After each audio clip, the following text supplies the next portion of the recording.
আজকে জাঙ্গিপাড়ায় বিস্ফোরক বক্তব্য দিলেন নওশাদ সিদ্দিকী। তৃণমূলের কিছু দুষ্কৃতী আর প্রশাসনকে কাজে লাগিয়ে পশ্চিমবাংলায় কিন্তু বন্ধকে সফল হতে দেয়নি।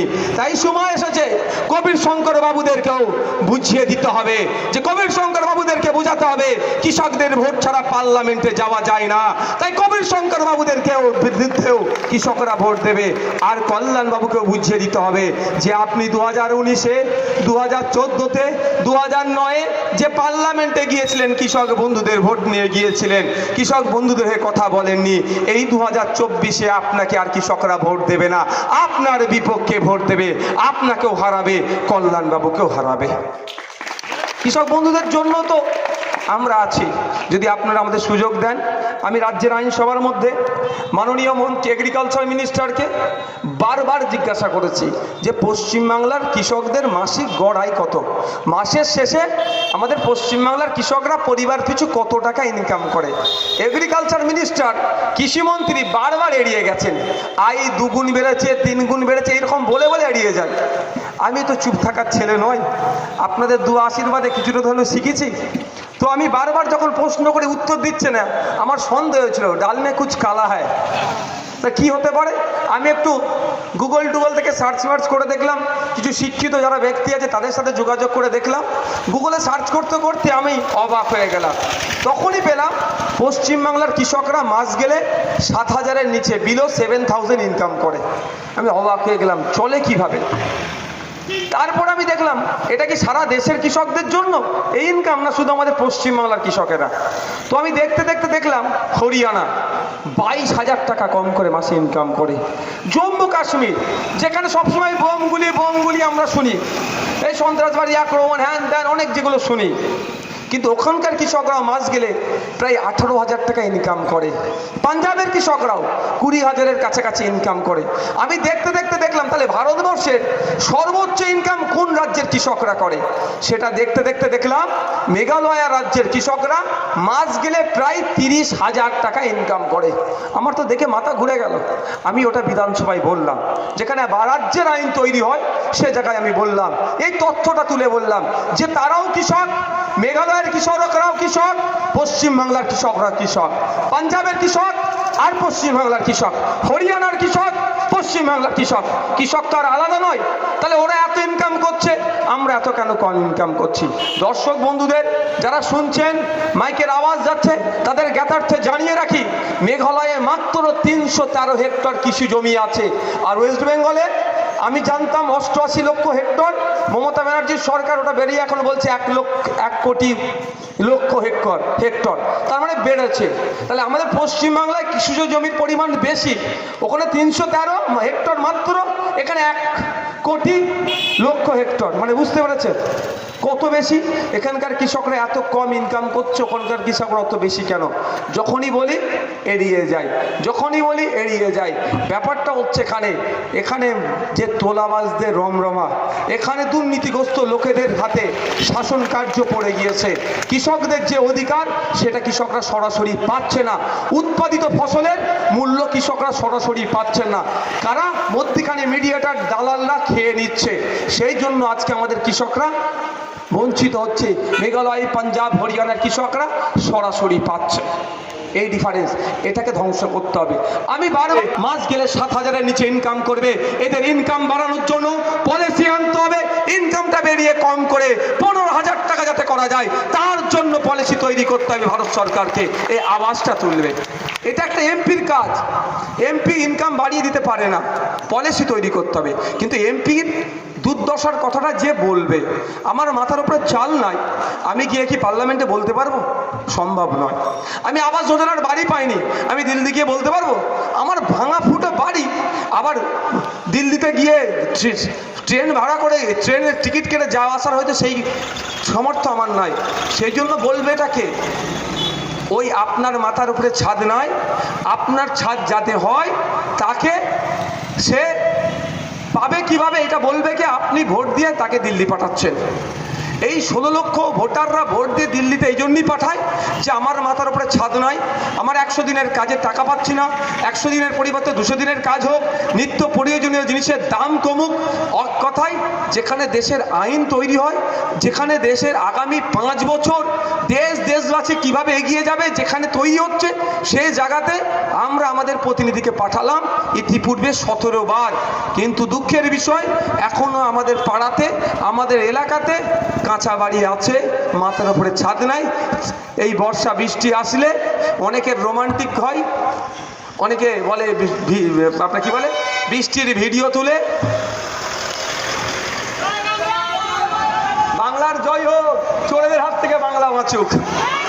ভালো থাকবেন, ভালো থাকবেন। বাংলার জয় হবে না? আমরা বাংলারই জয় চাই, তো দেশের জয় চাই, কিন্তু চোরেদের দিয়ে বাংলার জয় হয় না।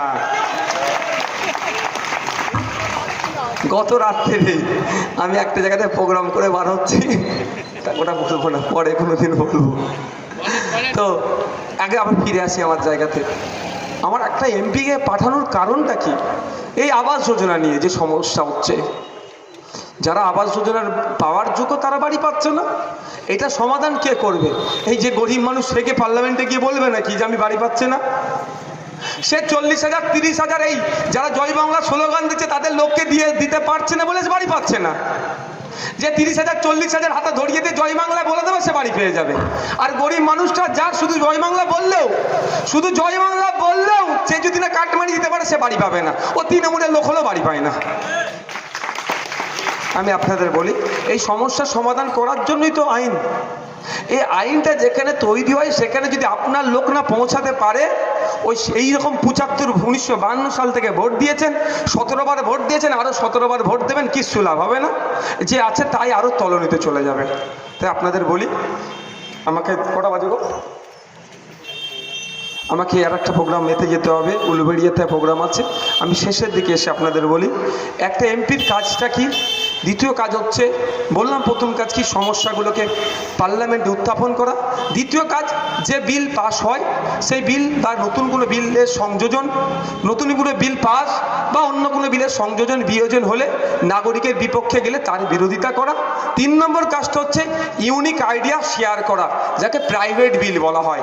আমি এখানে বলে যাই যে কল্যাণবাবু তো একজন এমপি এবং সাথে সাথে একজন অ্যাডভোকেট নিজেকে দাবি করে, তাহলে উনি কটা কথা জনগণের হয়ে পার্লামেন্টে বলেছে তার তথ্যটা কল্যাণবাবু নিশ্চিতভাবে জাঙ্গিপাড়ার মানুষের কাছে ভোট চাইতে আসলে আগে তথ্যটা দেবে, তারপরে ভোট চাইবে।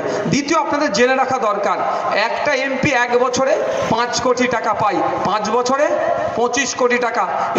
তিনি 3 বারের এমপি, তার মানে এনার ল্যাডে কত টাকা আসছে? 75 কোটি টাকা প্রায় এসেছে। তো আপনারা বলুন, এই 75 কোটি টাকা শ্রীরামপুরের কল্যাণবাবু কোথায় কোথায় খরচ করেছে আপনাদের একটু জানা দরকার তো ভাই, জানা দরকার তো।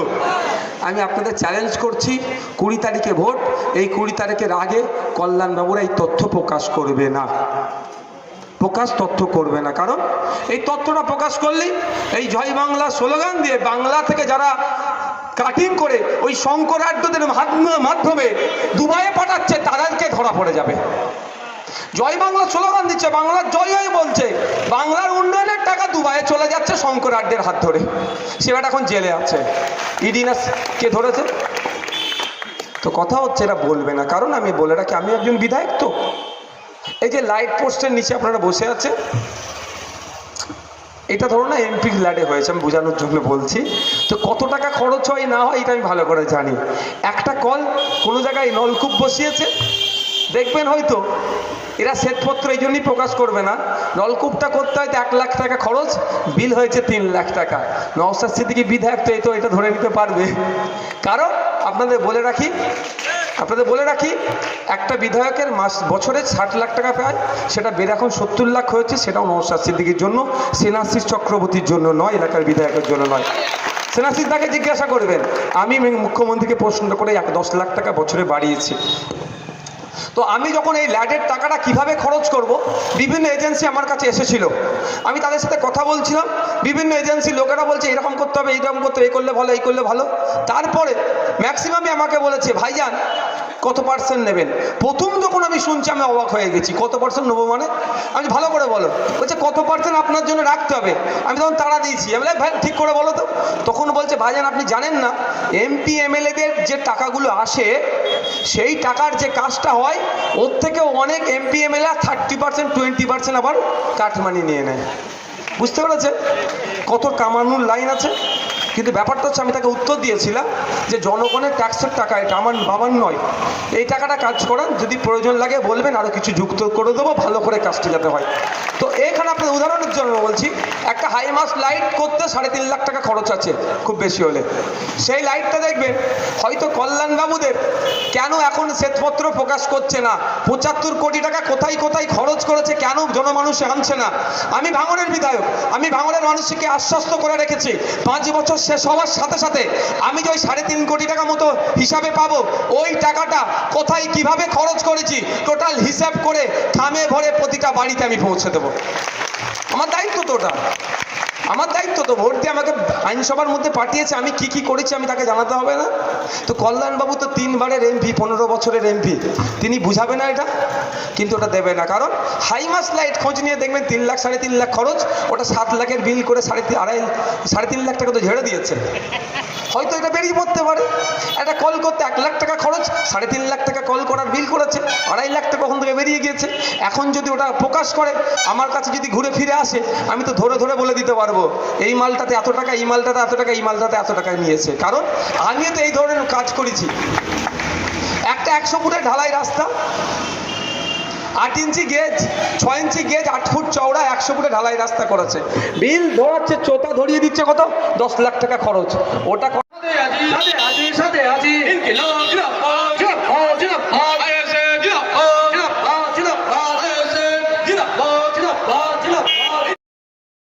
Sanjeevani health care nursing home, Shiakhala Furfura শরীফের পাশে, শ্রীপতিপুর, হুগলি। সমস্ত চিকিৎসার উন্নত মানের পরিষেবা দেওয়ার জন্য আমরা রয়েছি আপনাদের পাশে। Emergency, ICU, cardiology, nephrology, orthopaedic surgery, onco surgery, general medicine, physiotherapy, neuro medicine, dialysis, neuro surgery, শিশু সুরক্ষা, গাইনোকোলজিস্ট বিভাগ, ক্যাশলেস পরিষেবা, স্বাস্থ্যসাথী সহ যে কোনো হেলথ স্কিম, মেডিক্লেম গ্রহণযোগ্য। এছাড়া স্বাস্থ্যসাথী কার্ডের মাধ্যমে সম্পূর্ণ বিনামূল্যে সার্জারির সুব্যবস্থা।